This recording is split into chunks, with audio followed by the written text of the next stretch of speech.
अब बताओ, विष्णु भगवान बोलते ही हमारे प्रदेश अध्यक्ष की तरफ दिमाग जाता है। लखनलाल मतलब अपने आप समझ में आ गया, मेरा नाम आपको मालूम ही है।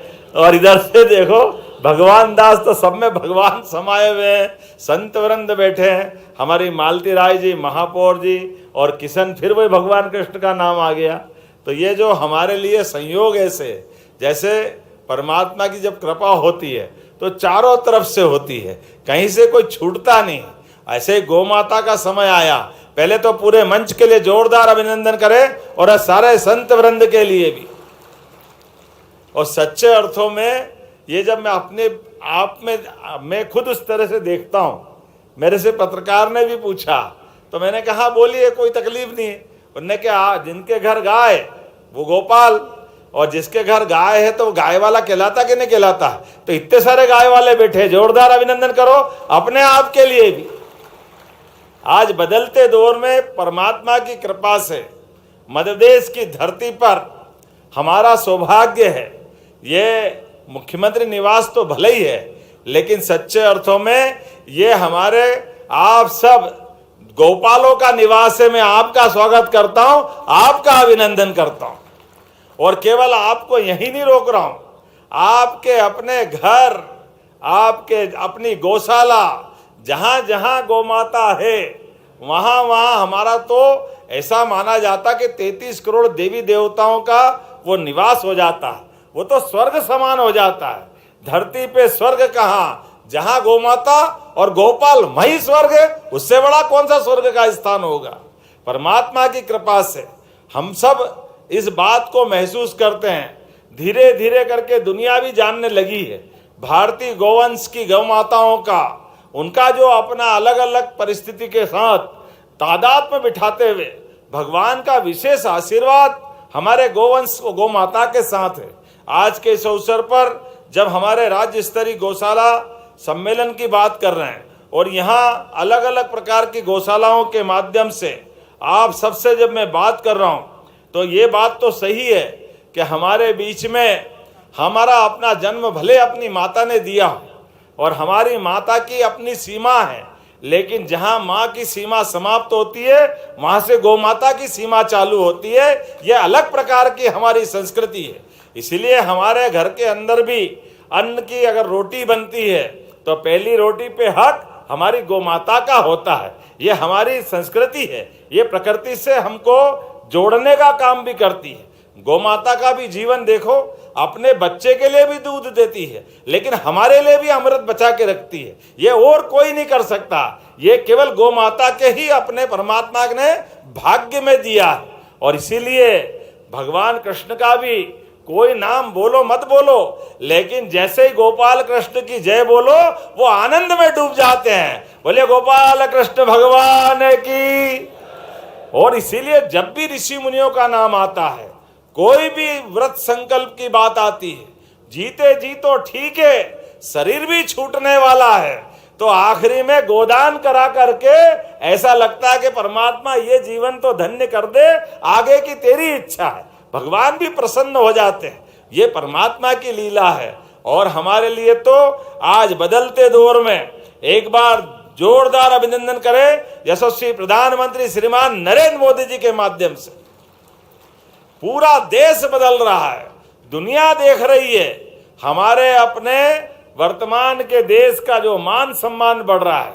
और यशस्वी प्रधानमंत्री भी देश के अंदर सुशासन के लिए, देसी गौ नस्ल के बढ़ावे के लिए, और कितनी अच्छी वो पुंगरू नस्ल की गाय। अब गाय माता का भी क्या क्या रूप दिख रहा है, ये लीला पहली बार देख रहे हैं कि गाय माता बेडरूम से लेके कमरे में भी घूम रही है और अपना आनंद का एहसास करा रही है। ये जो हमारे बीच में, ये जो देखो आप समय कैसा बदलता है, ये उनको भी जवाब है। अरे ये पता नहीं कहां से आ जाते विदेशी लोग हम पे शासन करने, और आकर के क्या क्या छोड़ जाते भगवान जाने।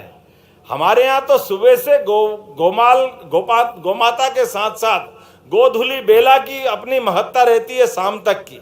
कोई मुहूर्त में किसी का विवाह संस्कार में कोई मुहूर्त मिले ना मिले, गोधुली बेला के लगन हो जाए तो समझो जीवन धन्य हो जाता है। ये हमारी परंपरा थी हजारों सालों से। लेकिन बदलते दौर में वो गोधुली बेला पे भी ग्रहण लगने लगा।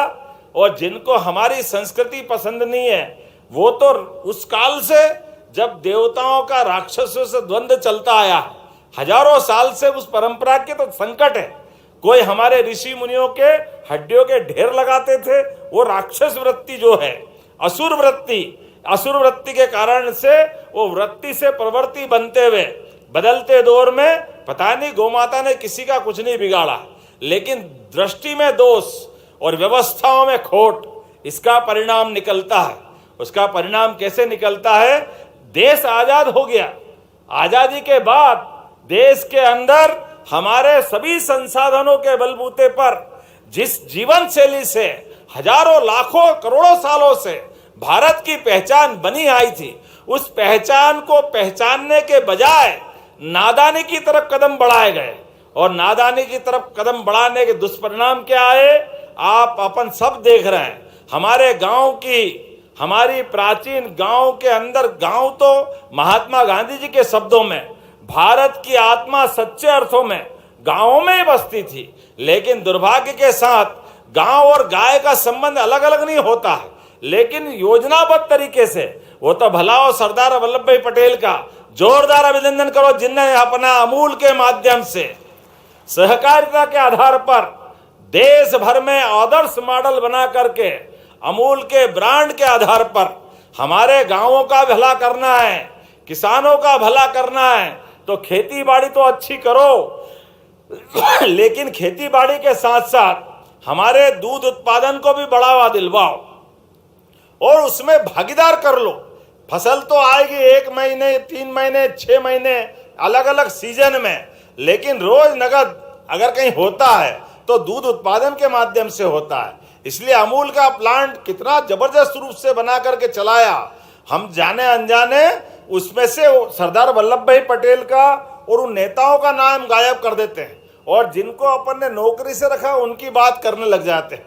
लेकिन आज बदलते दौर में हमारी सरकार ने भी तय किया है, आज अपने प्रदेश के अंदर यशस्वी प्रधानमंत्री के आशीर्वाद से हमने कहा कि कृषि उत्पादन में अगर मध्य प्रदेश देश में नंबर 1 की स्थिति में जा रहा है, तो दूध उत्पादन में भी नंबर 1 होना चाहिए, दूध की राजधानी बनना चाहिए मध्य प्रदेश। अरे अपने इस प्रदेश के ऊपर परमात्मा ने सब पे कृपा की है। यूं तो भारत ही पूरा सुंदर है, लेकिन अगर बाकी राज्यों की तुलना करें तो हमको ज्यादा सुख थोड़ा ज्यादा ही मिला है। नदियों का मायका है मध्य प्रदेश, वनों से आच्छादित है मध्य प्रदेश, भोले भाले और गोपालों से आच्छादित है मध्य प्रदेश। इसलिए कोई आंधी तूफान, कोई समुद्र का संकट, बाकी की झंझट वो कुछ नहीं है। हमारा संबंध गोमाता से, गोपालों का जो संबंध है, उस संबंधों के बलबूते पर हम मध्य प्रदेश के आर्थिक व्यवस्था में भी दूध का बड़ा महत्व उसको स्थापित करने की दिशा में आगे बढ़ रहे हैं। तो जब मैं आपके साथ बात कर रहा हूं तो ये मैं आंकड़ा देख रहा था, 2002-3 तक हमारे इस विभाग का, पशुपालन विभाग का बजट कितना था लखन भैया? कितना था? 300 करोड़। और बाद में गए साल कितना करा है? 2600 करोड़। ये है हमारी सरकार, जोरदार अभिनंदन करो। कहां 300 करोड़, कहां 2600 करोड़। और कांग्रेस के समय जब मैं उनको बोलता हूं उनको मिर्ची लगती है, एक बार नहीं 100 बार लगे। अरे जैसा करोगे भरोगे, हम क्या करने वाले, तुम्हारे कर्म ही ऐसे। कांग्रेस ने क्या क्या नाटक नहीं किए महाराज जी। गाय का दूध नहीं खरीदना है, गाय को, गोमाता को पशुपालन से योजनाबद्ध तरीके से बाहर करना।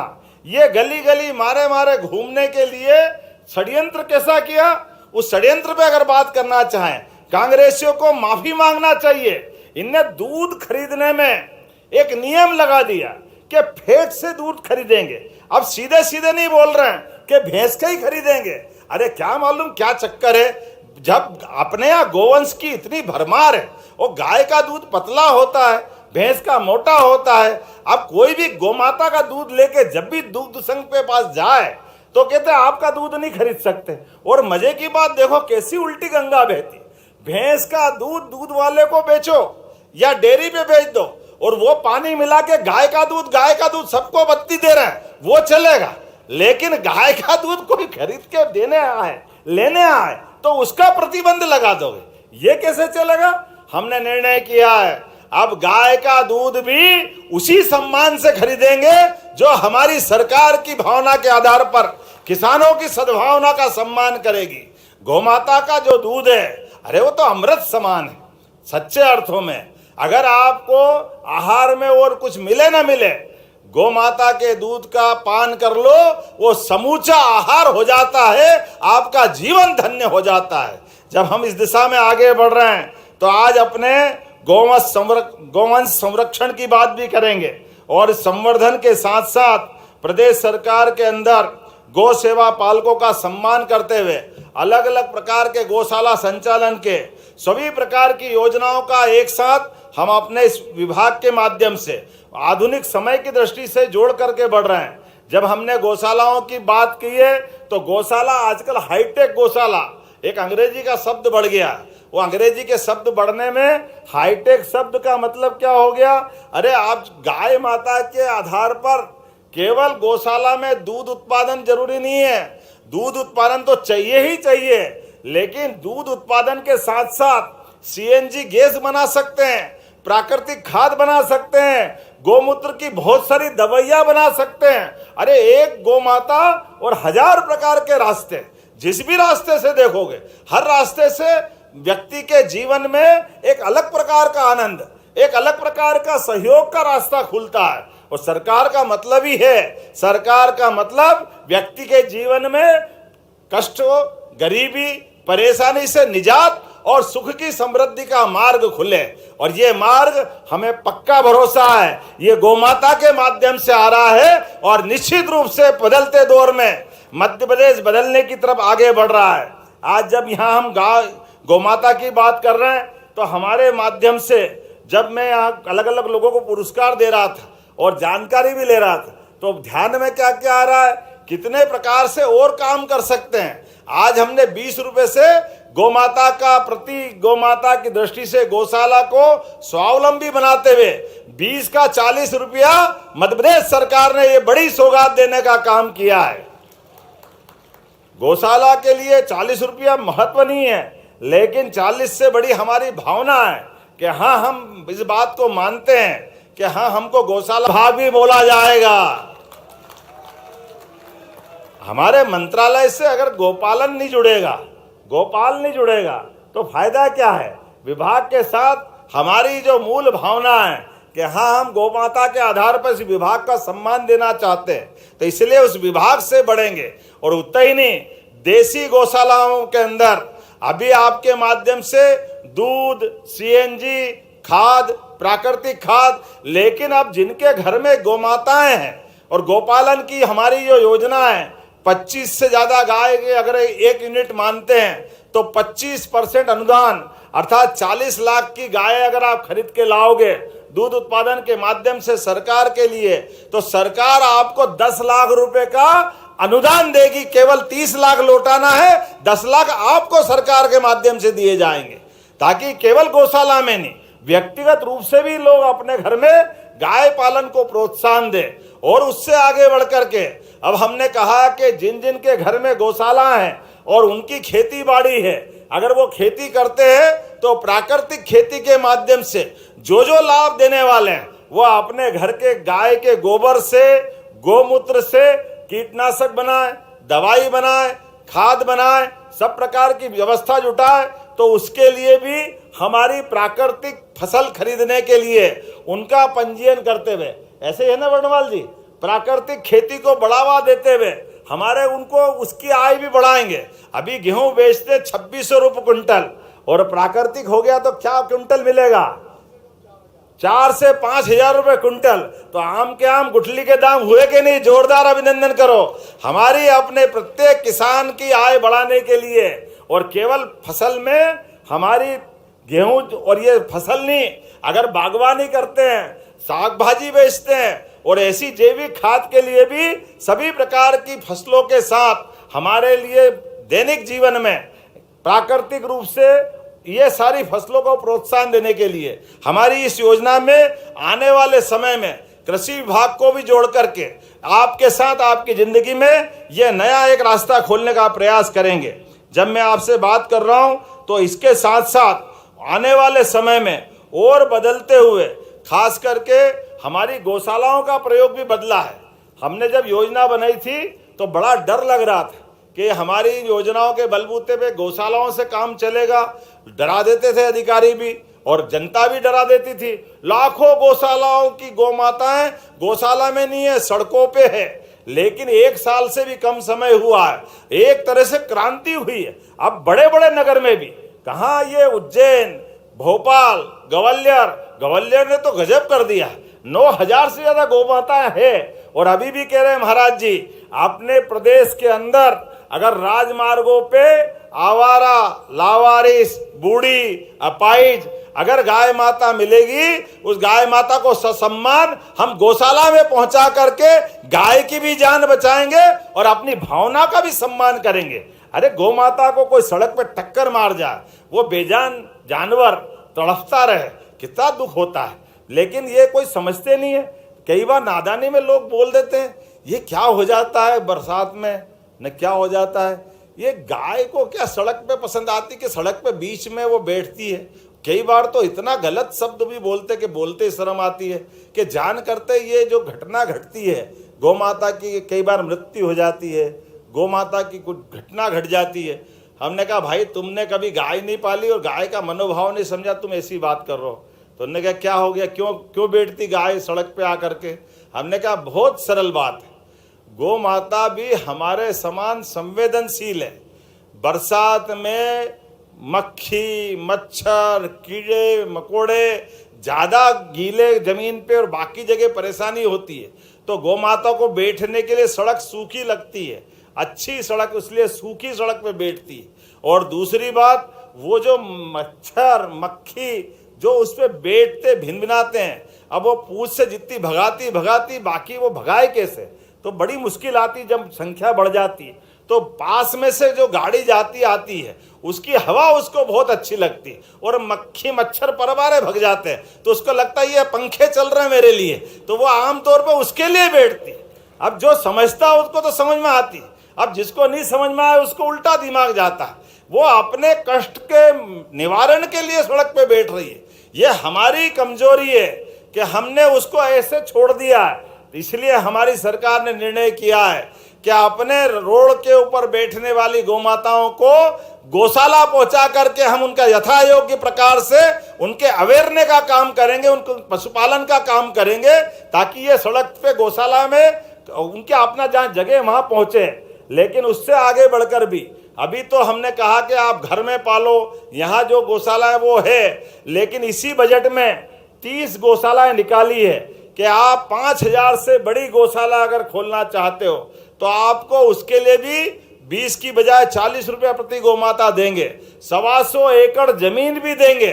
और उससे आगे बढ़कर के आप गौशाला में अगर थोड़ा बहुत दूध उत्पादन होता है 30% उसकी भी परमिशन देंगे, कोई तकलीफ नहीं आने वाली है। लेकिन इस प्रदेश के अंदर किसी भी किसान के खेत के आसपास या सड़क पर या गांव में या शहर में अगर गौमाता घूमती दिखाई दे, ये मैं मान के चलता हूं सभी योजना के बलबूते पर 1 साल के अंदर हम पूरे प्रदेश के अंदर ये पूरा परिदृश्य बदलने के लिए संकल्पित हैं।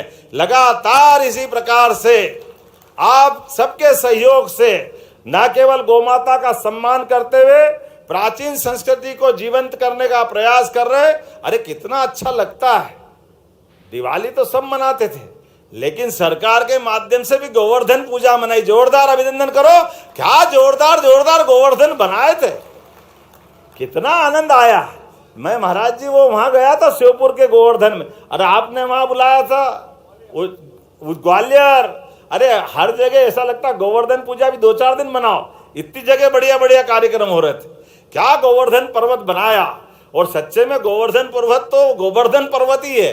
जिस प्रकार से उसकी कलाकृति और फोटो बनाए, आनंद आ गया डूब करके। ऐसा लगा कि सच्चे अर्थों में हमारी संस्कृति के सारे त्योहार इसी प्रकार से आनंद से मनना चाहिए। इसलिए आज के इस अवसर पर जब मैं आपसे बात कर रहा हूं तो मान के चलता हूं कि लगातार एक के बाद एक सभी प्रकार की योजनाओं के आधार पर आज 7 गौशालाएं पुरस्कृत हुई। जोरदार अभिनंदन करें हमारे अपने आचार्य विद्यासागर जीव दया गौ सेवा सम्मान के माध्यम से ये 7 गौशालाएं पुरस्कृत हुई है।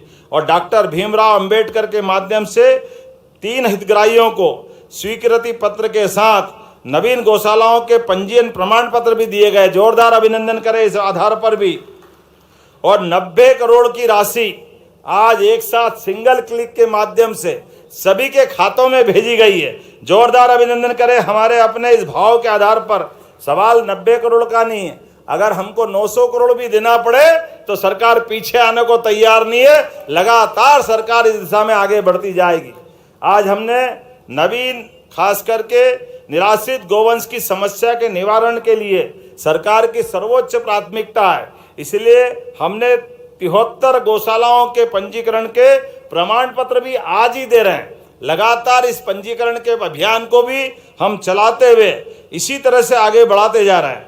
मैं आज मान के चलता हूं प्रदेश में निराश्रित गोवंश की समस्या का निवारण के लिए स्वावलंबी गौशाला कामधेनु स्थापना नीति 2025 की जो हमने स्वीकृति दी है, इसी आधार पर हमने न केवल राशि बढ़ाई है बल्कि एक एक ब्लॉक में एक आदर्श वृंदावन गांव भी बनाने वाले हैं। जोरदार अभिनंदन करें भगवान कृष्ण को समर्पित वृंदावन गांव के अंदर समूची संस्कृति में गौ माता का जो महत्व है उसको पुनर्स्थापित करते हुए गांव के अंदर जो आत्मीयता का वातावरण है, गांव में एक दूसरे के साथ बैठने रहने का जो सुख है, सच्चे अर्थों में हर एक को गांव के अंदर से आप अंदाज लगा लो। अपने देश के अंदर कुपोषण की समस्या में हम कुछ भी करते रहे, कुपोषण की कठिनाई को दूर करना है। अरे जिसके घर एक गाय दूध वाली पहुंच जाए पूरा घर अपने आप में आनंद में डूब जाता है। गाय का कुपोषण दूध का मामला है, बच्चों को दूध मिल जाए, गर्भवती महिला को दूध मिल जाए, यही तो जरूरत पड़ती है जिसमें संपूर्ण पौष्टिक सभी प्रकार के पोषक तत्व हैं, सभी विटामिन मिलते हैं। कहाँ अलग से कोई जरूरत पड़ती, लेकिन कोई बात नहीं, जब जागे तब सवेरा। हमारी सरकार ने निर्णय किया है, इसी दिशा में हम लगातार आगे बढ़ रहे हैं। और अब तो रीवा, सतना, दमोह, देवास, विदिशा, ग्वालियर, आगर मालवा एकीकृत बायोगैस संयंत्रों के स्थापना करते हुए गौशाला के माध्यम से भी सीएनजी गैस का कैसे उत्पादन होता है और हमारी ग्राम में भी अर्थव्यवस्था गौशाला आधारित पर कैसे मजबूत हो सकती है, इस दिशा में भी काम कर रहे हैं। जब मैं पर्यावरण की बात कर रहा हूं तो गौमूत्र से वर्मी कंपोस्ट, सींग खाद, अमृत पानी जैसे जैविक उत्पादों का भी निर्माण करना हमारे यहाँ मध्य प्रदेश में प्रारंभ हुआ है, जो न केवल रसायन मुक्त किसानों के लिए खाद का महत्व स्थापित कर रहे हैं बल्कि प्राकृतिक खाद के साथ जैविक खाद को भी प्रोत्साहन दे रहे हैं। जब मैं आपसे बात कर रहा हूं तो निश्चित रूप से आने वाले समय में अभी तो हमने एनडीडीबी के माध्यम से जो संकल्प किया है वो 10 लाख लीटर से बढ़ा करके 50 लाख लीटर तक ले जाकर करने वाले हैं। ये जो हमारी सहकारी समितियों की संख्या भी अभी जो वर्तमान में है, जिसके आधार पर हम जो अपना शुरुआत कर रहे हैं, इसको भी 26,000 से आगे तक ले जाने वाले हैं। धीरे धीरे करके अभी 5.5 करोड़ लीटर दूध प्रतिदिन मध्य प्रदेश में एकत्र होता है और 5.5 करोड़ लीटर दूध में से 2.5 करोड़ लीटर अपने अपने घर में खाने के काम में लेते हैं। लगभग 2.5 करोड़ लीटर दूध अभी भी मार्केट में जाता है, लेकिन मार्केट में जाने वाले दूध को भी उचित दाम मिले, वो किसानों की समृद्धि का आधार बने। इसलिए औद्योगिकरण के आधार पर, फूड प्रोसेसिंग इकाइयों के आधार पर, दूध की डेयरियों के उन्नतीकरण के आधार पर किसानों के लिए हम उसकी भी विशेष योजना बना रहे हैं। एक के बाद एक इतने प्रकार की योजनाओं से काम कर रहे हैं कि आने वाले समय में सच में मध्य प्रदेश बदलते दौर में ये और प्रगाढ़ से प्रगाढ़ होता जाए। इसी भावना के साथ आपका पुनः अभिनंदन, स्वागत, बहुत बहुत धन्यवाद। बोले गोपाल कृष्ण भगवान की। बहुत बहुत धन्यवाद माननीय मुख्यमंत्री डॉक्टर मोहन यादव जी। कुछ साथी आए हैं, माननीय मुख्यमंत्री जी का अभिनंदन करना चाहते हैं। श्री कैलाश यादव जी हैं, श्री कृष्ण गौशाला गसमानी विजयपुर श्योपुर से श्री संजय जैन साहब हैं।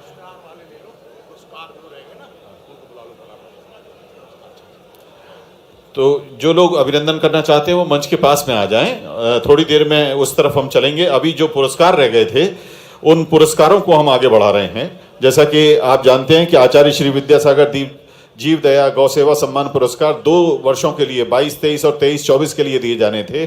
22-23 का वितरण हो चुका है। 23-24 के लिए गौ अभ्यारण्य सालरिया आगर मालवा 5 लाख रुपए के प्रथम पुरस्कार के लिए आमंत्रित हैं। गौ अभ्यारण्य सालरिया आगर मालवा प्रथम पुरस्कार 5 लाख रुपए के लिए माननीय मुख्यमंत्री जी के समक्ष आमंत्रित हैं। 6570 गौवंश इस गौशाला में पाले जा रहे हैं। इन्हें 5 लाख रुपए का प्रथम पुरस्कार प्रदान किया जा रहा है। इनके बाद 2023-24 के द्वितीय पुरस्कार 3 लाख रुपए के लिए आमंत्रित हैं दमोह से आचार्य श्री विद्यासागर दयोदय पशु सेवा केंद्र गौशाला तेंदुखेड़ा के प्रतिनिधि। इन्हें 2023-24 के लिए द्वितीय पुरस्कार 3 लाख रुपए का प्रदान किया जाएगा। आचार्य श्री विद्यासागर दयोदय पशु सेवा केंद्र गौशाला तेंदुखेड़ा।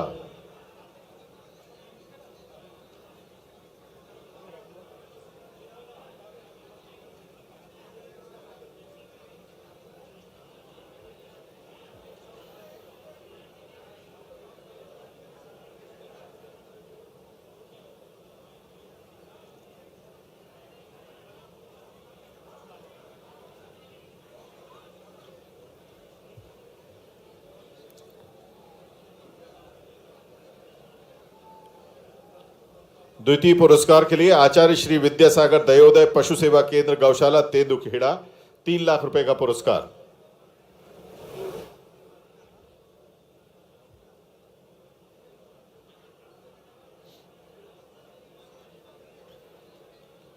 इनके बाद तृतीय पुरस्कार 2 लाख रुपए के लिए कपिला गौशाला कल्याण सेवा आश्रम ट्रस्ट अमरकंटक अनूपपुर। कपिला गौशाला कल्याण सेवा आश्रम ट्रस्ट अमरकंटक अनूपपुर को 2 लाख रुपए का पुरस्कार प्रदान करेंगे माननीय मुख्यमंत्री जी। 2023-24 के लिए आचार्य श्री विद्यासागर जीव दया गौ सेवा सम्मान पुरस्कार तृतीय पुरस्कार 2 लाख रुपए का कपिला गौशाला कल्याण सेवा आश्रम ट्रस्ट अमरकंटक अनूपपुर को।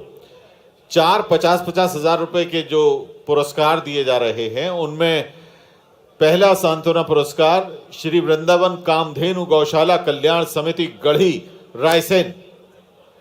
श्री वृंदावन कामधेनु गौशाला कल्याण समिति गढ़ी रायसेन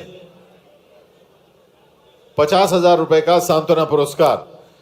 श्री वृंदावन कामधेनु गौशाला कल्याण समिति गढ़ी रायसेन।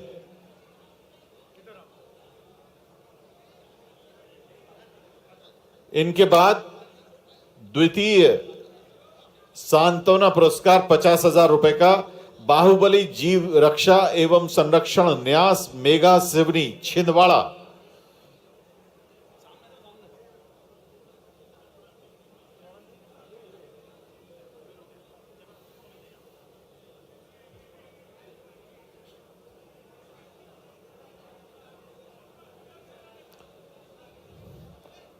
बाहुबली जीव रक्षा एवं संरक्षण न्यास मेगा सिवनी छिंदवाड़ा। इनके बाद दयोदय श्री विद्यासागर गौ संवर्धन केंद्र उदयगिरी विदिशा। दयोदय श्री विद्यासागर गौ संवर्धन केंद्र उदयगिरी विदिशा 50,000 रुपए का सांत्वना पुरस्कार।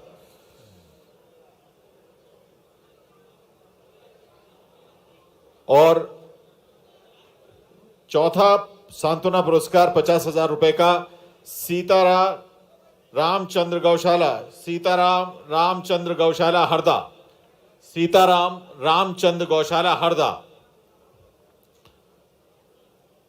2023-24 के लिए व्यक्तिगत पुरस्कार पहला पुरस्कार 1 लाख रुपए का श्री सुजीत शर्मा हरदा।